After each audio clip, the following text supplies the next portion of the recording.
Okay, here's the second pattern, the tightrope. As you can see, about 3/4 of women we interviewed reported it.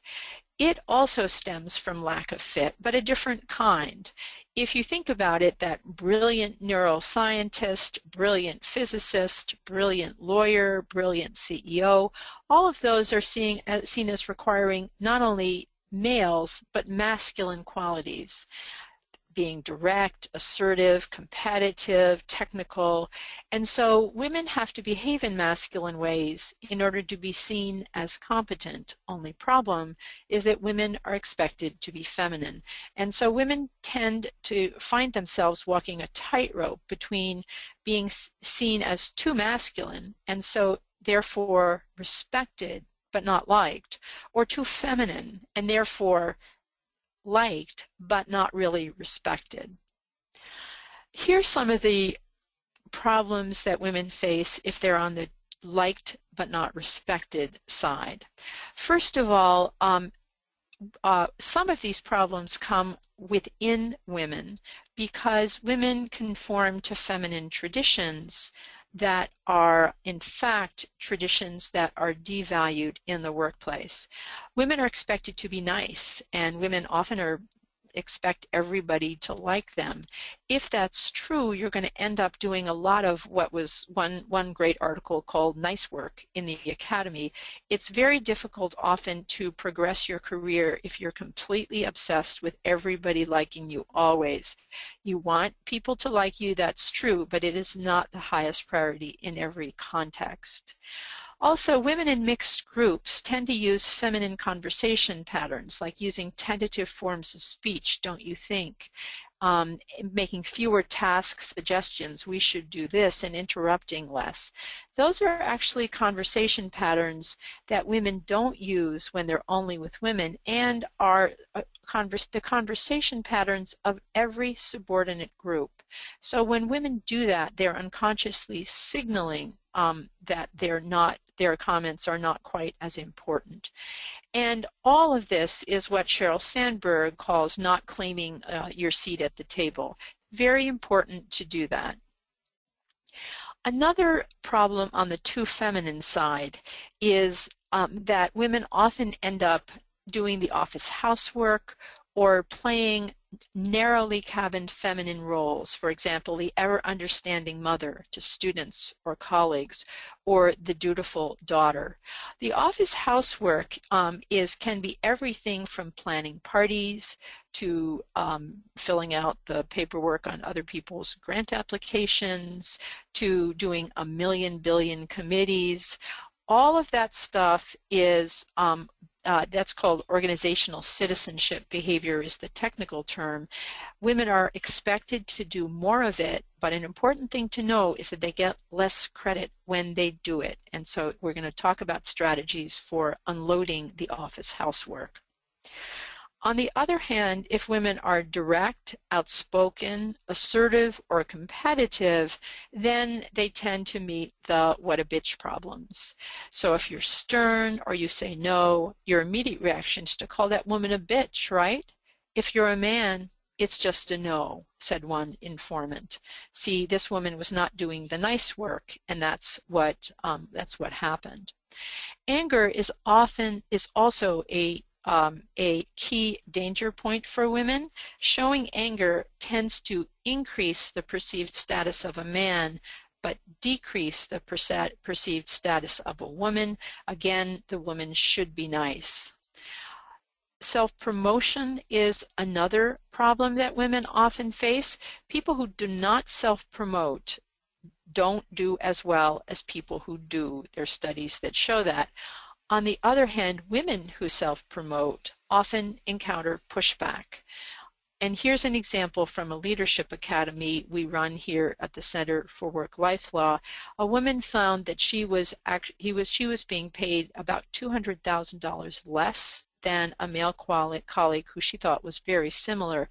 So she went to a member of the compensation committee and said, she did just what she should have done. She said, I want to familiarize you with this objective metric that I've met, and that client I brought in, this client I grew.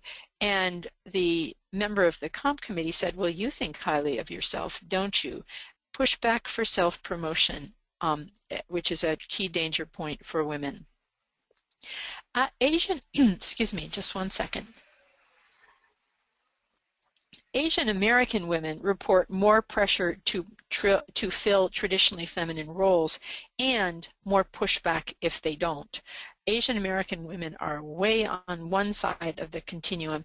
It's interesting, Black women are on the other side. They report far less pressure to fill feminine roles and somewhat less pushback if they don't.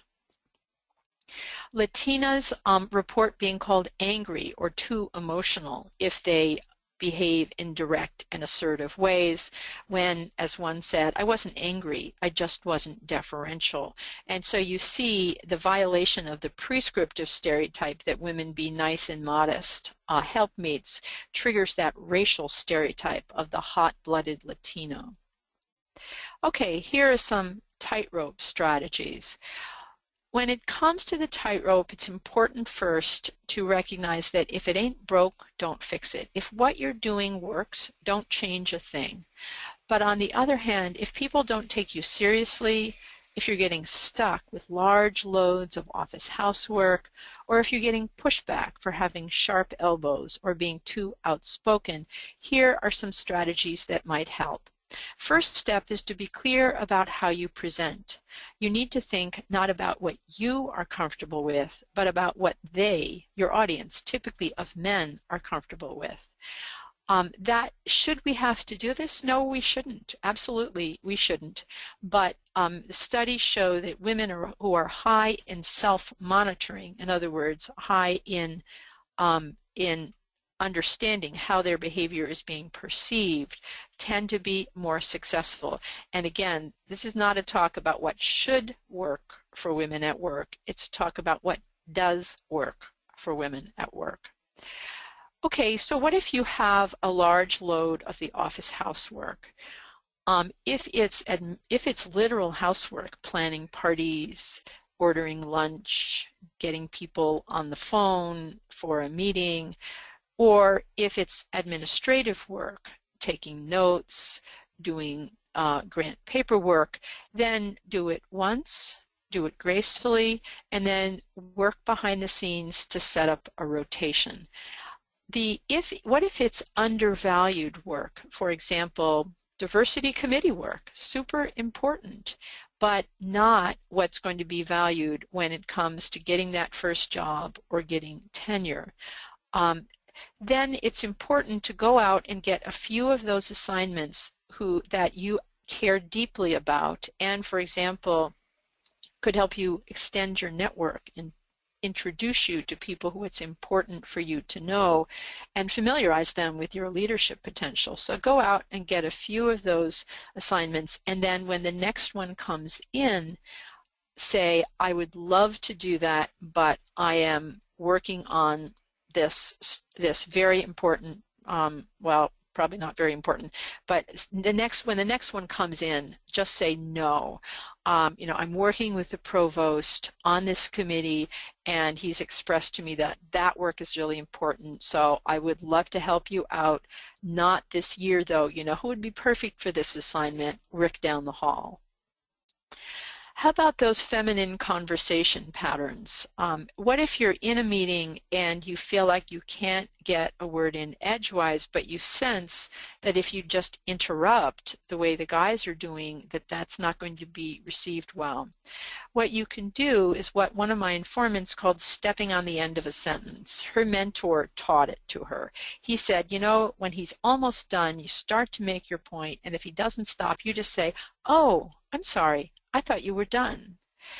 That's an example of what I call gender judo. Gender judo is doing a masculine thing, in this case interrupting, but in a feminine way, in this case by apologizing in order to control for pushback. Another of these two feminine problems that many women experience is has to do with body posture. The woman on the left has a very feminine body posture. The woman on Superwoman has a very masculine body posture, very centered, taking up a lot of room. The body posture on the left is actually used by all primates to signal subordination. The body posture on the right is actually used by all primates to signal dominance.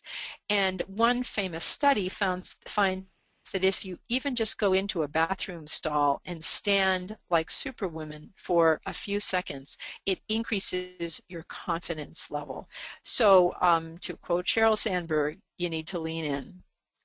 Here's more gender judo. One tech executive said to me, I said, how do you do it? Because she's a very no-nonsense person. She said, I be warm Ms. Mother 95% of the time, so that the 5% of the time when you need to be tough, you can be tough. You notice how she's doing a masculine thing, being a tech CEO, but she's doing it in a feminine way in order to try to head off backlash. How about self-promotion? Self-promotion, there are two basic strategies. One, which is extremely important, is, and it's important for everyone, but a little more indispensable for women and people of color, is to form what I call a posse, which is a group of people, men as well as women, who celebrate each other's successes. These people should be about at your level or a little bit above. And then you have your accomplishments touted, but they're being accomplishments being touted, for example, by a man, whereas you're touting his accomplishments. What's more appropriately feminine than a woman celebrating the success of a man, but meanwhile he's celebrating yours. It also works for him because even for men, having your accomplishments touted by a third party is more effective than doing so yourself. That's what the studies say, and we all know that also from common sense. If you're leading a team, it's very important to praise your team. But make it clear you led the team, but praising your team again is something that will be seen as more likely to be seen as socially appropriate in a woman. But it's meanwhile a way to say, hey, I won. There is literally a formula in the studies on anger for how to show anger. You say, if I look angry, it's because I am angry. And the reason I'm angry is that because you've jeopardized, and then insert shared business goal here. What you're doing is countering that stereotype of the woman as irrational id. You're saying, I'm angry, but you're attributing it explicitly to an outside rational reason. And only 3 out of 127 women we interviewed made a habit of showing anger on the job, but sometimes it's necessary to draw a line, and when it is, that's how to do it.